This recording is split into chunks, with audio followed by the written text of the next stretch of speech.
Salut et bienvenue pour cette revue de l'épisode 3 de Koh Lanta Fidji. Je suis Mel. Et un jour, je ferai Koh Lanta. On commence cet épisode avec la déception de Théotime et André suite à l'élimination de Marvin. D'ailleurs, je me trompe ou c'est le troisième portrait de Théotime en 3 épisodes? Dans ce portrait, on insiste sur le côté naïf et crédule de Théotime, mais on constate aussi que le jeune homme sait se prendre en main. Il est quand même capable de gérer son propre business, ce qui n'est pas si simple. J'ai trouvé que son papa avait un petit air de président. Ça ne vous fait pas penser à quelqu'un? Bon, un peu plus mince et un peu plus sympathique quand même, hein. André a une très bonne réaction en disant à Théo de ne surtout pas se renfermer sur lui-même. De même, j'ai trouvé que Tugdual était très juste dans son rapport avec Marvin une fois que celui-ci est revenu. Il est franc en lui avouant clairement que le groupe des trois lui faisait peur, et que ce n'est pas personnel le fait qu'il ait voté contre lui, et qu'il n'a pas d'inimitié ou de rancune contre lui. En revanche, pour Mel, c'est plus compliqué. La demoiselle doit sauver sa peau, car elle ne peut pas se contenter d'un deuxième push contre Marvin. En effet, dans son groupe, elle a perdu Thomas, là où ses adversaires récupèrent Marvin. Ils se retrouvent donc à 4 contre 3, Mel, Tiffany, Martha et Tugdual, versus André, Théo et Marvin. Entre ces deux groupes, il y a May et Magali, qui sont les voix qui peuvent faire basculer la balance dans un sens ou dans l'autre. Au conseil précédent, Magali avait voté contre May, et elle n'était sans doute pas prête à voter contre Marvin. Mel ne peut donc pas trop compter sur sa copine pour voter contre Marvin, et elle a visiblement pas confiance en May, sans doute à cause de ses hésitations au départ de leur alliance. Elle décide donc de tenter de la faire sauter. À partir de là, elle est donc assez vicelarde envers May, en essayant de la blacklister. Elle lui fait tenir des propos abusés comme Marvin ne pouvait pas saquer Mel. Elle ajoute des phrases un peu hors contexte pour la décrédibiliser, et quand on lui dit que ce n'a jamais été dit, alors elle se défend en disant non mais c'est façon de dire. Elle est très habile dans ses manipulations, mais tout repose encore sur le choix de Magali. Dans un premier temps, il semblerait que cette dernière soit convaincue par le fait que May soit à l'origine de l'éviction de Marvin, même si on imagine qu'elle doit se demander si Marvin voulait virer Mel, parce qu'il ne peut pas la saquer, et que les filles avec Tugdual veulent la protéger. Dans ce cas, pourquoi personne n'est venu me voir pour éliminer Marvin? Mel tente ouvertement de pousser May à la faute, en lui disant des choses comme tu m'insupportes, en lui disant si tu es bête, ou en lui disant qu'elle n'a pas mis le couteau sous la gorge pour voter Marvin, ce qui est complètement faux. Si May ne suivait pas la proposition d'éliminer Marvin, elle risquait fortement que les filles choisissent la sécurité et de l'éliminer plutôt elle. Si Mel est venue voir May, c'est simplement pour s'assurer une sécurité et éviter une égalité Mel-Marvin. Si cette égalité avait eu lieu, ça aurait débouché sur un tirage au sort, avec une chance sur 2 que Marvin reste, et du coup qu'il tente sa revanche. Heureusement pour elle, May réagit très bien face à toutes ces attaques, et elle arrive à garder son self-control. Chapeau pour elle. Juste avant l'épreuve de confort, on apprend sans trop de surprise que Thomas va devoir partir sur décision médicale. En effet, il a le tympan perforé et c'est rédhibitoire. Si l'eau venait à rentrer dans son oreille interne, il risquerait de graves infections. Et suivant l'importance de la perforation, dès 2 mètres de profondeur, l'eau peut rentrer dans l'oreille interne, sous l'effet de la pression. Donc on ne peut vraiment pas plaisanter avec cela. Et sans surprise, il donne son demi-collier à Maxime, avec qui il avait partagé ses premiers moments sur l'île du paradis perdu, et ensemble ils avaient trouvé le coffre contenant ces 2 demi-colliers. Sur l'épreuve elle-même, j'ai été épatée par la facilité avec laquelle Théotime escalade la palissade. Et franchement, une fois de plus, celui qu'on prend pour le petit mec marrant est vraiment surprenant à bien des égards. Et je crois qu'il me surprend autant que ce que l'avait fait Stéphane en 2016, car tous les deux sont là où on ne les attend pas. Les rouges, qui avaient un peu de retard sur la récupération des massues, se rattrapent grâce au mauvais choix que font les jaunes de prendre Martha pour tirer le filet. Alors certes, elle est relativement grande et fine, ce qui est pratique pour la hisser et attraper la corde. En revanche, vu que c'est un poids plume, elle ne parvient pas à faire descendre la corde et donc remonter le filet. C'est donc Tugdual qui s'y colle, porté par André, le Koh Rugbyman. Bravo à Martha qui réussit à faire un one-shot sur son premier tir, mais malheureusement elle rate les suivants. C'est Théotime et André qui font le reste, sachant que André réussit un doublé. Chez les rouges, ce sont Fabian puis Maxime qui réussissent chacun à leur tour un triplet, et c'est Fabian finalement qui donnera la victoire à son équipe.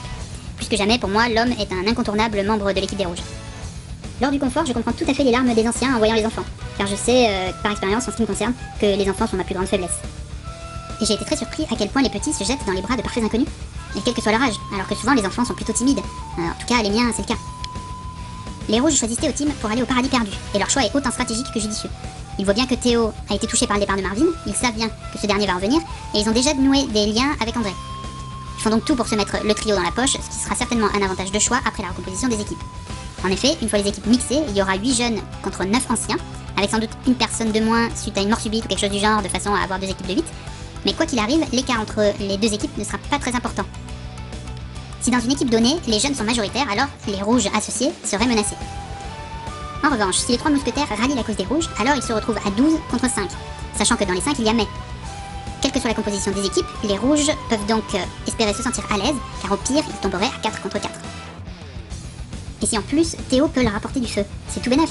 Sur ce coup-là, je trouve Théo très lucide, une fois de plus. Il sait pourquoi il a été choisi, et il est très fair-play en essayant d'aider ses adversaires à trouver une façon de faire du feu. Cela dit, ça se comprend aussi tout à fait, puisque quoi qu'il arrive, les équipes seront mixées dans 3 ou 4 jours. Théotime part donc avec Mélanie sur l'île du paradis perdu, et il remporte une invitation à un confort, ainsi qu'un vote supplémentaire pour le conseil. Mélanie propose alors que Théotime parte avec l'invitation au confort afin de l'épargner et le protéger des doutes. Il pourra en effet montrer son papier et il est clair que c'est très bien joué. En effet, grâce à ça, personne ne soupçonne qu'il a le pouvoir de renverser la situation lors d'un conseil. Il décide aussi de pouvoir donner l'avantage du vote supplémentaire à celui des deux qui irait au conseil, en espérant bien sûr que cela servira à éliminer Mel si les jaunes perdent le jeu d'immunité. Dans l'épreuve d'immunité, le temps perdu par les jaunes lors de leur aller-retour supplémentaire ne me semble pas trop leur coûter, étant donné que les deux équipes commencent leur puzzle à peu près en même temps, même si une petite avance leur aurait peut-être permis de faire la différence, mais j'en doute. Quoi qu'il en soit, cette perte de temps est due à Magali et à Mel, qui en paiera le prix bien assez tôt. À la fin de l'épreuve, les joueurs se félicitent les uns les autres. Et là, je me demande, est-ce que ça se passe comme ça à chaque fois, ou bien est-ce que c'est exceptionnel? Personnellement, je pense que ça doit arriver souvent, mais que la prod ne le montre que si ça sert l'histoire. En effet, le reste du temps, ce qu'on veut montrer aux spectateurs, ce sont deux tribus qui s'affrontent et qui luttent l'une contre l'autre, pas des gens qui s'apprécient et qui se respectent. Lors du conseil précédent, on voyait clairement Mel jubiler du départ de Marvin, tout comme on la voit la ramener avec confiance lorsqu'elle explique au rouge, juste avant le jeu de confort, qu'il ne voit pas tous les conflits qu'il peut y avoir dans le groupe des jaunes, et que c'est un choix d'équipe que personne ne regrette. Après, ce sont aussi les images que veut bien nous montrer la prod. Sans doute qu'avant le jeu de confort, chacun y est allé de son petit commentaire ou de sa petite phrase, mais que la prod ne nous a montré que ce qui était le plus intéressant ou le plus approprié à l'histoire. Cela dit, avec ces petits extraits, on comprend bien pourquoi Théo et André se remontaient contre Mel. Et lors de ce conseil-ci, Mel tente une fois de plus de jeter le trouble sur May, et elle a aussi des mots qui sonnent un petit peu comme une lèche énorme pour Magali, même si encore une fois, la prod nous montre ce qui sert l'histoire. Peut-être que Mel a eu des mots aussi très positifs pour ses autres alliés, mais ça, on ne le voit pas. Quand elle pleure en tout cas, on dirait qu'elle perd son rival, mais en fait non, c'est juste de la crasse. Contre toute attente, Magali choisit finalement de voter contre Mel, et c'est dommage qu'on ne sache pas ce qui l'a fait changer d'avis. Peut-être c'est par aspect sportif, mais on n'en est pas sûr. Pour la suite de l'aventure, les équipes vont être recomposées, donc tout est possible, mais on sent bien, pour le moment en tout cas, que les personnes les plus en danger semblent être Martha, Tiffany, Tugdual et peut-être Magali, même si cette dernière est peut-être moins en danger que les autres, et que les futurs anciens jaunes. On sait aussi que Romain et Caroline peuvent éventuellement être inquiétés, côté rouge, puisqu'on a eu des petites pistes sur cela lors de l'épisode précédent, mais ce n'est sans doute pas pour tout de suite, et sans doute pas avant la réunification, surtout s'ils ne tombent pas dans la même équipe, réunification qui normalement devrait avoir lieu d'ici 3 ou 4 conseils, sans doute 3. Voilà, c'est la fin de cette revue. Si vous l'avez appréciée, n'hésitez pas à mettre un pouce en l'air et à la partager pour la faire découvrir à d'autres personnes. Et puis à la semaine prochaine pour une nouvelle revue de Koh-Lanta.